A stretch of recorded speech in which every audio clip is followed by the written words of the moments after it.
મિત્રો, આજે ગામ કોબ અને ગામ કોબના તળાવની માટીની આજે આપણે વાત કરશું. 2-2.5 વર્ષની વાત છે. ઓછામાં ઓછા 2-2.5 વર્ષ થઈ ગયા. જો માટી ગામમાંથી લઈ ગયા, તળાવ ખોદી નાખ્યા, મોટા પૈસામાં માટીને વેચી નાખી અને એના પૈસા પણ ગામના દરેક સમાજના પટેલ લોકોએ લઈ લીધા. જે 94,000 આવ્યા હતા, પણ આજ જે માટી કાઢી હતી અને માટી જ્યાંથી કાઢીને લઈ ગયા હતા એ તળાવની અંદર આજે ખારું પાણી થઈ ગયું, કડવું પાણી થઈ ગયું. પશુ પક્ષીને પણ પીવા લાયક પાણી નથી. આવું તળાવ ખોદી અને 90 કરોડ રૂપિયાની માટી કેસી રાઠોડનો કોન્ટ્રાક્ટ હતો અને દીવમાં જે માટી લઈ જવાવાળા જે કોન્ટ્રાક્ટરો હતા એના વિષયમાં મેં અને કોળી સમાજના લોકોએ અવાજ ઉપાડી. અમે એની આડા પડ્યા. અમે એ માટીનું કામ રોકાવ્યું, માટીના ખટારા રોકાવ્યા હતા. કામ રોકાવાની કોશિશ કરી, છતાં પણ એ લોકોએ જબરજસ્તી માટીનું કામ ચાલુ રાખ્યું.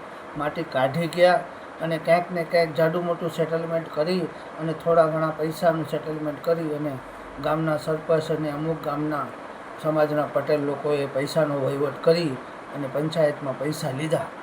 તો આ પંચાયતમાં પૈસા લીધા પછી આપણા ગામની માટી તળાવની કેટલા કરોડમાં વેચાણી એ બધાને ખબર છે. કોન્ટ્રાક્ટ કોનો હતો? કેસી રાઠોડનો હતો. માટી ક્યાં ગઈ હતી? દીવમાં ગઈ હતી. દીવમાં શેના માટે ગઈ હતી માટી? દીવમાં પ્રફુલ્લ પટેલ, જે ભાજપનો સાંસદ છે દીવ અને દમણનો, એનો કોન્ટ્રાક્ટ હતો. એના છોકરાની કંપનીનું નામ છે RKC કંપની. આ માટી એમાં જવાની હતી અને ગઈ છે અને લઈ ગયા છે. ખોદીને લઈ ગયા, જબરજસ્તી લઈ ગયા. કંઈ પણ કારણ એન કરીને એની અંદર જેટલા લોકો, હું પોતે હતો, એમાં ગામના ઘણા લોકો, કોળી સમાજના લોકો પણ મારી સાથે હતા, મારા સમાજના લોકો પણ ઘણા બધા મારી સાથે હતા. પણ ક્યાંય પણ મુસ્લિમ સમાજનો કોબ ગામની અંદર એક પણ વ્યક્તિ એની અંદર ક્યાંય સાક્ષીમાં સહી કરવા પણ નથી કે ક્યાંય પણ પોલીસ સ્ટેશન સુધી પણ અમારી સાથે આવેલો નથી. અને સીધા જ્યારે પણ પૈસાનો વહીવટ કરવાનો આવ્યો ત્યારે પૈસાના વહીવટ માટે થઈને મુસ્લિમ સમાજના આગેવાન પટેલ બની અને 94,000 રૂપિયા લીધા. કોળી સમાજના 2 ભાગ પડ્યા, અમારો 1 ભાગ અને મુસ્લિમ સમાજનો 1 ભાગ. તો 94,000ના જે 4 ભાગ પડ્યા હતા એમાંથી મુસ્લિમ સમાજે પણ 1 ભાગ લીધો છે 94,000નો. આ બધાને ખબર છે, આખા ગામને ખબર છે, પંચાયતને ખબર છે, સરપંચને પણ ખબર છે, ગામના આગેવાનોને ખબર છે.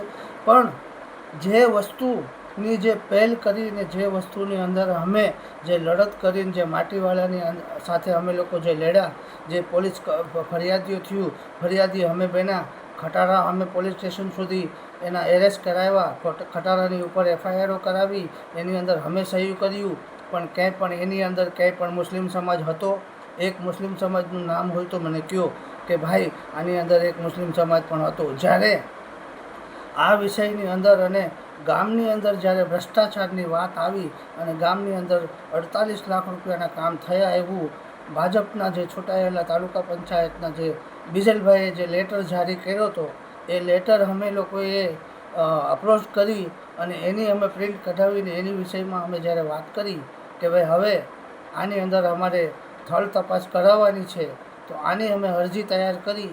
અને જ્યારે અમે પટેલ સમાજ જે ફારૂક બાપુની ઘરે હું અને મોહનભાઈ ભાલિયા અને મનુભાઈ રાઠોડ અને અન્ય 2-4 લોકો અમે જઈ અને પટેલ મુસ્લિમ સમાજના અગ્રણી જે પટેલ છે ફારૂક બાપુ, એમના ઘરે અમે ગયા અને આ વસ્તુ અમે એમને સમજાવી અને એમને વાંચીને પછી અમારો 1 થી 1.5 કલાકનો ટાઈમ બગાડ્યો અને પછી કીધું કે હું આમાં સિગ્નેચર નહીં કરું. એનું કારણ શું? જ્યારે ગામના પૈસાઓની વાત ને ગામની માટીની વાત આવે ત્યારે પૈસા લેવાના હોય ત્યારે આગેવાનો બની જાય, પટેલો બની જાય છે, અને જ્યારે પૈસા લેવાના આવે ત્યારે લઈ લે છે. પણ ગામના ક્યાંય પણ ભ્રષ્ટાચારના વિષયમાં કે ગામની કોઈ પણ અમુક સારી વાત જ્યારે કરવાની આવતી હોય ત્યારે આ લોકો આમાં સિગ્નેચર કેમ નથી કરતા? વાત બીજી કે જ્યારે અમે 1 કલાક સુધી બેઠા અને પોતે પણ કબૂલ કર્યું, પોતે વાંચ્યું કે ભાઈ આની અંદર તો નરેશભાઈ કંઈ કામ આવું થયું નથી. મનુભાઈને પણ કીધું કે ભાઈ આવું ક્યાંય કામ થયું નથી, આ આપણે કરવું જોઈએ, આપણે પૂછપરછ કરવી જોઈએ અને આની થળ તપાસ થવી જોઈએ. તો અમે કીધું કે આમાં ઘણા લોકોએ, ગામના કોળી સમાજના લોકોએ સહયું કર્યું છે, સાક્ષી બન્યા છે, મોબાઈલ નંબર નાખ્યા છે, નામ લખ્યા છે, થળ લખ્યું છે, અને અમારા સમાજના પણ લોકોએ સહયું કર્યું છે. તો આમાં તમારી પણ ફરજ બને તો તમે પણ એક સિગ્નેચર કરો. પણ ફારૂક બાપુએ એમાં સિગ્નેચર કે સહી કરી નથી, ના પાડી દીધી છોકરી કે હું આમાં સહી નહીં કરું. તો આનો મતલબ અમારે શું સમજવાનો? આ દરેક લોકો સુધી આ વિડીયો પહોંચવો જોઈએ. હું ખાલી વિષય વગરનો વિડીયો બનાવતો નથી. જે પણ વિષય હશે હું ઓપનલી કહીશ, ખુલીને બોલીશ. કોઈ પણ વિષયમાં મારે ક્યાંય પણ કોઈની સાથે બાંધછોડ કરવાનું આવતું નથી કે મારે કોઈથી કોઈ લેવા દેવા નથી. મને મતદાન મળે કે ન મળે, હું તો મારું કામ કરતો રહીશ, ગામના વિષયની વાતો બોલતો રહીશ, ગામના મુદ્દાઓ ઉપાડતો રહીશ. પણ આ વિષયની અંદર જ્યારે પૈસા લેવાનું આવ્યું ત્યારે પટેલ બની જાય છે. જ્યારે માટીના ખટારા રોકવા માટે થઈને ક્યાંય પણ મુસ્લિમ સમાજનો એક પણ વ્યક્તિ ક્યાંય નથી આવ્યો, પોલીસ સ્ટેશન સુધી નથી આવ્યો, ત્યાં હું અને હરસિંહભાઈ ખાલી અમે પોલીસ સ્ટેશન સુધી પહોંચ્યા અને આ ખટારાની અમે ખટારા રોકવાનું અમે કામ કર્યું હતું. ફરિયાદી કરવામાં અમે હતા, ફરિયાદી અમે બન્યા છે. પણ આમાં જ્યારે પૈસા લેવાનું આવ્યું ત્યારે પટેલ આગળ આવી ગયા. અમે આ પટેલ, અમે તે પટેલ, બધા પટેલ બની જાઓ છો પૈસા માટે થઈને. તળાવ ખોદીને માટી લઈ ગયા ત્યારે કડવું પાણી થઈ ગયું, ખારું પાણી થઈ ગયું, કોઈ મતલબ નથી એવું પાણી થઈ ગયું છે, કોઈને ન વાપરવા થાય આવું પાણી થઈ ગયું.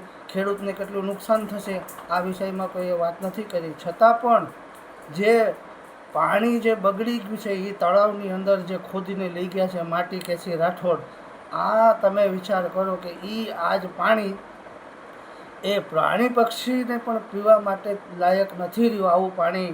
તો ગામના લોકોએ આવા ખોટા ઠરાવ કર્યા, સરપંચોએ આવા ખોટા ઠરાવ કર્યા, પૈસા હાટું થઈને આવા ધતિંગ કર્યા. આવા ધતિંગો કરીને કેટલા વર્ષોથી આવી રીતના ગામના વિકાસને રોકીને રોકાવટ કરીને પોતાના ભાંડા ભરવા માટે થઈને પોતાના બાળકોના ભણતરના પૈસા પણ આમાંથી જ કાઢતા હશે.